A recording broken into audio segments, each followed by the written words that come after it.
దసరా మహోత్సవం రెండవ తారీఖున వచ్చేసింది.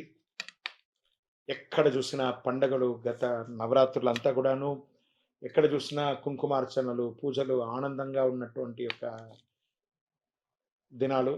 దసరా పర్వదినం రోజు ఒక మైత్రీయ భావాన్ని పెంచే రోజు. కొన్ని ప్రాంతాల్లో జమ్మి చెట్టు యొక్క ఆకుని బంగారంగా పంచుకునే ఒక అద్భుతమైనటువంటిది.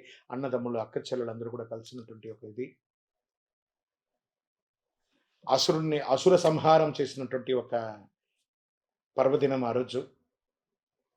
అలాంటి పర్వదినాల్లో మనమందరం కూడాను ఇతరులకి పరోపకారార్థి ఇదం శరీరం అన్నట్టుగా మైత్రీయ భావంతో మనలో ఎవరికైనా మన అన్నదమ్ముళ్ళు, అక్కచెల్లు, ఫ్రెండ్స్ ఎవరైనా మనం బాధ పెట్టుంటాం కదా.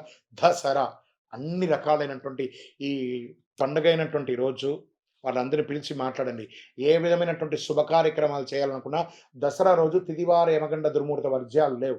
ఏ శుభ కార్యక్రమైనా, గృహప్రవేశాదులు, ఏదైనా వ్యాపారం ఏదైనా ప్రారంభించవచ్చు అలాంటి ఒక పర్వదినం అని కూడా చెప్తున్నారు. 2025 రెండవ తారీఖున, అక్టోబర్ 2వ తారీఖున దసరా వచ్చింది. మనమందరం కూడా ఈ యొక్క దసరా పండుగను చాలా ఆనందంగా, ఆహ్లాదకరంగా ఉభయ తెలుగు రాష్ట్రాల వాళ్ళు చేసుకుంటాము.